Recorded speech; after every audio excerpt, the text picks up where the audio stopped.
예, 야당 지면에서 제일 많이 하는 얘기가 홍준표의 돌풍입니다. 오늘 어쨌든 여론조사에서는 이른바 불가능하다라고 여겼던 골든크로스가 이뤄졌다. 뭐 이런 여론조사 숫자는 다 다릅니다만, 이 홍준표 돌풍 어떻게 보십니까? 누구부터 하시겠습니까? 전 참담해요. 참담하다? 그러니까 뭐 홍준표 대표의 시원함, 그가 가지고 있는 인간적인 매력에 대해서는 저도 뭐 거부하는 바는 아닙니다만, 그가 지금 갖고 있는 국가 경영의 비전, 그리고 그러니까 쭉 20년 정치 생활 동안 해왔던 말들과 지금의 이 상이함, 그리고 지금 현재 국면에서 본인이 뭔가를 치고 올라간 것이 아니라 상황이 만들어지면서 몇 마디 말로 대권 후보가 결정된다는 이 상황 자체가 저는 참담하다고 생각합니다. 그래서 전 골든크로스가 안 벌어질까라고 봤는데 벌어지는 것 자체도 참 이래서 저는 국민의힘 내부에서 이준석 대표도 그런 분인지 모르겠지만 국민의힘 내부에서 이 정당을 리빌드해야 되겠다라는 그 생각과 계획들을 가지고 움직이시는 분들이 계실 거라고 생각하고 그런 분들의 정치 개혁이 꼭 성공하시길 좀 바라고 있습니다. 근데 홍준표 대표를 띄운 거는 민심이에요, 지금. 그게 무슨 역선택이든 아니면 뭐 호남 쪽의 지지자들이든 민심이 띄웠잖아요. 근데 그거를 뭐 당에서 그런 식의 뭐 일이 벌어져서 정당 개혁을 해야 된다라는 쪽으로 몰고 가시는 거는 좀 과한 비판이라고 좀 생각이 들고. 정당에서 그런 일이 벌어져서 정당을 개혁해야 된다는 얘기를 한 것은 아닙니다. 윤석열이라는 후보가 부족한데 지지율 1위라서 대선 후보가 되려고 했는데 그 외에 이 국민의힘이라는 정당을 바치고 있는 기둥들, 그 기둥들이 정말 있는지 대권 주자로서 그런 것들이 외화됐어야 하는데 홍준표 후보가 그게 적임자냐라는 점에서 저는 좀 아쉬움이 많다는 말씀 드리는 거죠. 열린민주당의 대변인으로서 충분히 비판하실 대목이라고 보고요. 저는 홍준표 현상이 심상치 않다는 건 딱 두 가지만 먼저 말씀드릴게요. 20대 지지율 1등입니다. 지난번 4월 7일 날 뭐 오세훈 후보가 되고 야당이 이기고 그 다음에 이준석 대표가 당대표 될 때 처음에 20대에서 저 사람 관심 있다 하면서 막 이렇게 모이기 시작했어요. 지지세가. 그 현상이 지금 좀 나타나는 것 같다라는 생각이 들어서 그게 좀 심상치가 않고 또 하나는 윤석열 후보의 위험 요인인데 한 달 전까지만 해도 국민의힘 지지층에서 거의 60% 내외의 견고한 지지율이 나왔거든요. 근데 어제 오늘 세부적인 수치를 보니까 어제는 한 48%, 오늘은 43%까지 떨어졌어요. 이것은 대단한 위기감을 느껴야 돼요. 국힘 내부에서의 어떤 이제 그게 결속력이 떨어지고 있다. 그렇죠. 국민의힘 지지자들은 내년에 누굴 내보냈을 때 정권 교체가 가능해. 양자 대결에서 1등 나오는 윤석열, 오케이, 윤석열, 올빵. 거기서 60% 나왔는데 계속 지금 떨어지고 있단 말이에요. 이러면은 자칫 잘못하면 홍준표 후보랑 이재명 후보, 이낙연 후보랑 양자 대결에서 조금만 이제 엎치락 뒤치락 나오면 국힘 지지층이 홍으로 이동할 수가 있다. 훨씬 더 빨리. 그러면은 윤석열 후보는 확 무너질 수가 있다. 그게 되게 위험 요인으로 그 캠프에서는 연구해야 된다. 대비책 세워야 된다. 오늘 홍준표 의원을 면접 보신 척척선님 어떻게 보십니까? 홍준표 돌풍. 아마 홍준표 본인도 아마 거기까지는 예상을 못했을 거라고 봐요. 그냥 지금의 이제 윤석열 리스크가 지금 생긴 거 아닙니까? 그래서 지지자들이 이제 일시적으로 좀 거기 가 있는데 이 사태가 어떻게 수습되느냐에 따라 달라질 거라고 보는데 이 사태가 좀 이 상태로 계속 가다 보게 되면 이게 이제 무뎌지거든요, 사람들이. 계속 무뎌지고 해서 만약에 지지율 그렇게 된다라고 한다면은 사실 홍준표 열풍은 내가 볼 때는 일시적인 것이다. 왜냐하면 사람들이 홍준표는 중도 확장성이 없다는 걸 너무나 잘 알아요. 그래서 지금은 근데 어차피 윤석열을 사람들이 지지하는 게 저쪽을 이겨줄 수 있는 후보다라는 기대감 때문에 하는 거지 이 사람이 뭘 보여줬기 때문은 아닌 거잖아요. 그래서 일시적으로 거기 실망해서 또 흔들리고 있으니까 대안을 찾아가지고 걸로 붙었다 하더라도 나중에 이제 근데 홍준표 가지고 이길 수 있어? 라고 했을 때 많은 사람들이 그건 아니잖아요. 그러니까 그렇게 생각하게 되면 또 다시 일로 몰릴 수가 있는 거고요.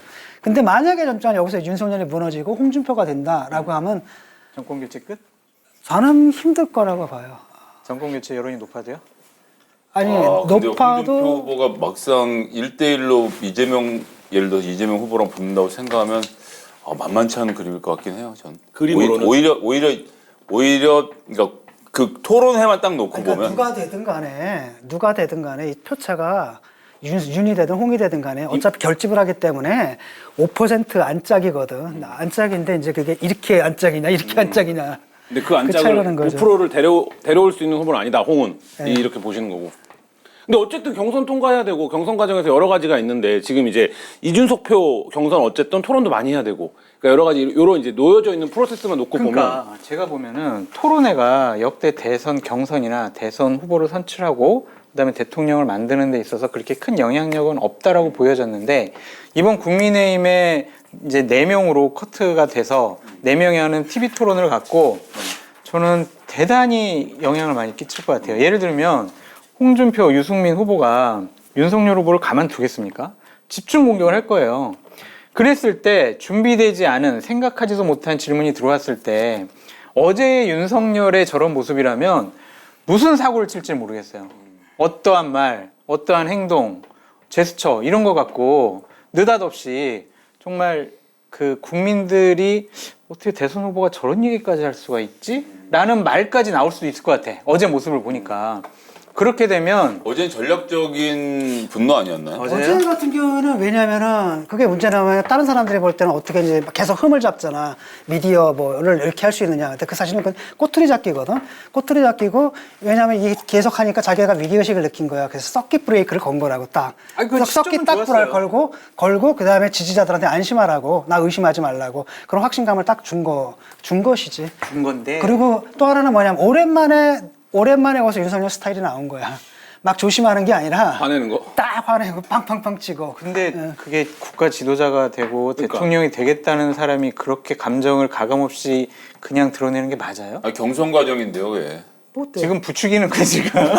아니 그게 아니라 너무하네. 아니 내가 여기서 누굴 부추겨요? 이 방송을 보는 누굴 부추기면 이 방송을 보고 윤석열 보고 이렇게 정하겠어. 그런 얘기를 하는 게 아니라 냉정하게 놓고 봤을 때 특히나 지금 국민의힘 결승에서는 너무 왜 자꾸 웃어? 당원절을 양심에 진짜 역공작이다. 손을 얹고 역공작이다. 진짜 공작 누가 제 얘기를 정치하네. 듣는다고 그런 얘기 하겠습니까? 자, 다시. 당원 50%의 여론조사 50%로 투표를 하는 상황에서 이기기 위해서는 당원 내 절대적인 지지가 필요한 상황이고 어쨌든 이 윤석열이란 캐릭터가 지금까지 인기를 끌어왔던 가장 큰 요인에는 민주당과 문재인 정부에 맞서서 굽히지 않을 그런 캐릭터를 만들어왔던 것이 큰 역할을 했기 때문에 그런 모습을 어제 한 번 더 보여준 것이 왜 본선에서 경쟁력이 없다고 얘기를 합니까? 아까도 얘기했잖아요. 한 가지 효과는 그 부분이거든. 제 미안해. 그러니까 홍을 내가 약간 부정적으로 보잖아. 홍을 만약에 부정적으로 보는데 만약에 홍이 윤을 꺾었다. 라고 하면 그 힘은 또 굉장히 무서운 거거든. 그럴 수 있죠. 예. 팍 올라가고 아마 그때쯤 되면 이제 민주당에서는 윤을 살릴 것 이렇게 후회할 수도 있는 상황이 올 수도 있는 거죠. 그건 누가 알겠습니까? 제가 저 김성애 대변인님 말씀에 조금 반박을 하자면, 그러니까 당심은 민심을 못 이겨요. 그러니까 무슨 말이냐? 우리 얼마 전에 있었던 이준석 대표 뽑힐 때 봤잖아요. 당심은 그냥 나경원, 주호영이었어요. 근데 민심 여론조사에서 계속 이준석 대표 후보가 계속 올라가고 뭐 이기게 나오니까 당심도 따라가는 거예요. 물론 당심에서 이기지는 못했지만 되게 근접한 수치까지 가잖아요. 쫓아간다. 네. 그러니까 당심은 민심을 절대로 못 이긴다니까. 어쩌다가 아니 근데 왜 이렇게 홍준표 아니, 걱정 자. 윤석열 후보를 걱정해? 왜? 궁금해서 물어보는 이제부터 이제 홍준표를 견제하는 거야. 왜 그래요? 아니 정말 궁금해서 물어보는 건데 여기가 지금 어쩌다가 역공작을 쓰는 아니야 잠깐 진짜로 이거 진짜로 물어보는 거야. 뭐 어쩌다가 홍준표가 중도층에 어필하는 후보가 되고 윤석열이 중도층에 어필을 못하는 후보가 됐을까요? 그게 재밌대요. 일단은 홍이 재밌다. 홍이 재밌대. 예. 뭐야, 딱 보면은 말도 잘하고 짧게 잘하고 재밌대. 그래서 관심이 갔어. 어. 그래서 1, 2분짜리로 유튜브나 틱톡에다가 계속 짤로 이렇게 했거든요. 어마어마하게 많이 올렸어. 아 그런 걸 많이 올렸어요? 엄청나게 많이 올렸어요. 딴 사람은 없어. 윤석열이나 뭐 유승민이나 그런 짤을 안 올렸어요. 근데 홍준표 캠프에서는 어마어마하게 올려가지고 페이스북에서 비디오 보거나 아 전략적으로 하는 거네 그런 거를? 그런 것 같아요. 근데 그걸 보고 되게 지난주 시사인이 계속 표지로 썼던 20대 여성 관련된 표지 기사 읽으셨습니까? 혹시 저희는 한겨레만 봅니다. 아 그렇구나. 거기 이제 세상에 안 봅니다. 정체성 정치라는 표현이 나오는데 정체성 한겨레 정치로 11 정기 구독자 김성애 부르셨습니까? 아, 네. 그러시군요. 네. 그리고 한겨레 11 구독 좀 많이 해주십시오. 예. 근데 어쨌든 거기서 뭐냐면 20대 정체성 정치 분석을 하는데 20대 여성이 왜 예를 들면 어떤 성향에 투표하는가, 20대 남성은 어떤 성향에 투표하는데 제가 그 기사를 보고 홍준표 현상을 보면 20대 남성의 20대 지지율이 계속 높다고 국민의힘에서 얘기를 하니까 20대 남성의 일정 정도의 말하자면 정체성 정치가 있는 것 같아요. 예를 들면 가부장. 아, 그러니까 근데 뭐 재밌대요. 재밌고. 근데 뭐 이런 거. 근데 그게 그 시사인의 분석에 따르면 저 의견이 아니라 이게 굉장히 퇴행적인 선택일 수 있다라는 이제 말하자면 뭐 결론일 수 근데 있는데 흐름이 그렇게 돼버렸잖아요. 제가 이제 저번 주에 학교 가가지고 학생들한테 한 160명한테 물어봤거든요. TV 보냐? 안 보는데 유튜브 보고 틱톡 보고 아, 그런 거 수업을 보는 듣는 학생이 160명이에요? 네, 네. 그 전에 그 얘기 하세요. 장성철 아는 사람 있냐고 손들어 보라니까 아무도 없었다고. 아 그거를 아까 대기실에서 얘기 TV 안 보고 그다음에 TV 안 보고 유튜브 예. 본대요. 그리고 페이스북에 비디오, 틱톡 보고 이렇게 한다는 거예요. 그래서 그 친구들은 우리랑 이 정보를 습득하는 체계가 달라요. 루트가 달라. 그래서 우리 생각으로 20대에 저런 표심을 뭐 판단을 한다, 전망을 한다는 것은 불가능한 것 같아요. 가능하다. 제가 그 부분은 계속 그 친구들하고 얘기를 해서 우리 공덕부차도 시청하라고 우리가 아는 그러니까 예를 들면 정치 관여도가 높았던 기성세대가 아는 홍준표라고 하는 인물이 있지만 지금 20대가 바라보는 홍준표는 다른 인물이다. 그 허경영 현상 있잖아. 그 코드가 좀 들어가 있어. 네. 그러니까 예컨대 아, 그래도 허경영 현상 이렇게까지 바라면 일으키지는 못한 거 아닌가요? 이거 허경영을 모르는구나. 서울시장 1% 나왔네. 내가 옛날에 허경영 그 콘서트에 간 사람이야. 왜요? 홍대에서 했을 때 허경영 왜요? 콘서트 호기심에서 지지해서 아니 그냥 재밌잖아. 그래서 나 같은 사람도 허경영 콘서트를 딱 갔는데 딱 들어가니까 아 진짜로 돈을 내고 보러 갔어요? 돈은 안 냈던 것 같아. 돈은 냈나? 기억이 안 난다. 어쨌든 맞아 돈 냈다. 그 갔는데 그냥 빽빽하게 20대 사람들이 쫙 모여가지고 허경영 난리가 난 거야. 막 펄떡펄떡 뛰고. 나는 공연을 앉아서 본다고 생각했는데 그게 아니라 요즘 애들은 막 펄쩍펄쩍 뛰면서 막 하더라고. 그래가지고 나는 이제 적응이 안 돼. 그래서 어르신 고생 많이 하셨겠네요. 뒤로 막 가가지고 맨 뒤에 가니까 자리가 좀 있더라고. 근데 거기 딱 보니까 세상에 거기 60, 70대 할아버지들이 앉아 계신 거야. 그래가지고 내가 딱 그렇지. 대한민국에서 20대와 60, 70대를 한데 볼 수 있는 유일한 분은 이분뿐이다. 그래서 코드가 다른 거야. 왜냐면 알죠. 저분들한테는 그걸 정치고 바라보는, 네. 이쪽에들은 예능이거든. 일이고, 네. 재밌어서 보는 거예요. 재밌어서. 그래서 호기심이 생겼고 근데 하는 얘기 보니까 와 정말 시원하게 간단하게 딱딱 끊어서 얘기를 해주거든. 그래서 지지가 나온다고 보여지고요. 저는 홍준표 현상, 홍준표의 지지율이 계속 높아지려면 단 하나예요. 60대 TK표를 잡으면 돼요.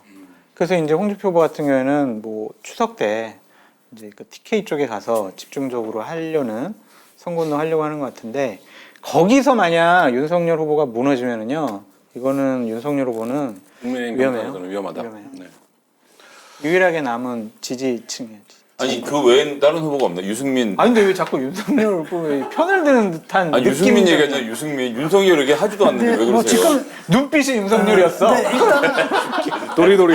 현재로서는 지금 말하면 이제 홍준표 후보가 바짝 따라와가지고 서로 경쟁하는 게 나쁘지가 않아. 왜냐하면 일단은 그쪽의 관점에서는 윤석열로 원사이드가 가면 재미없잖아. 아니 국민의힘 토론에서는 누가 제일 참가의 의의가 있었습니까? 아니 참가에 의의가 있는 사람들이 좀 많더라고. 한 절반은 돼. 아 절반 이상이다. 그러니까 사실은 좀 많은데요? 절반 정도는 지역 예선을 했어야 된다. 그거는 좀 그러니까 근데 그래서 만든 게 1억이잖아. 네. 참 돈 많은 사람들이 많은가 많아서 봐. 1억을 내고 나온다. 아니, 1억을 내고 왜냐면 나온 거고 뭐. 딱 그 출마한다고 하면요, 1억은 후원회를 딱 거쳐요. 그래서 돈 걱정은 안 해요. 왜냐면 24억 모을 수 근데 있잖아요. 어쨌든 그 사람한테 도움이 되는 게 오히려 돈이 남아요. 어쨌든 그거 하게 되면은 12명 중에서는 국고에 나란히 귀속돼요. 그렇게 말씀하시면 안 쓰면 돼. 되잖아, 막 이렇게. 네? 막 쓰면 되잖아. 이렇게. 아니 그걸 그렇게 하면 안 되죠. 네. 얘기를. 아, 너무 김무성 보좌관처럼 말씀하시네. 네. 근데 이제 그것도 아니, 문제는 저기 뭐냐. 손혜원 보좌관님한테 많은 걸 배웠습니다. 근데 이제 문제는 죄송합니다. 뭐냐.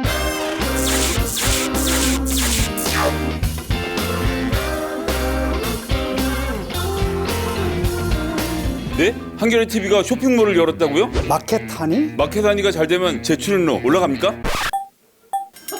저 아시죠? 저 까칠한 거. 제가 앞으로 지켜볼 테니 좋은 물건 많이 파세요. 주소창에 마켓하니.com 치고 들어와 구경하시고 좋은 상품 있으면 구매도 부탁드립니다. 좀 도와주십시오.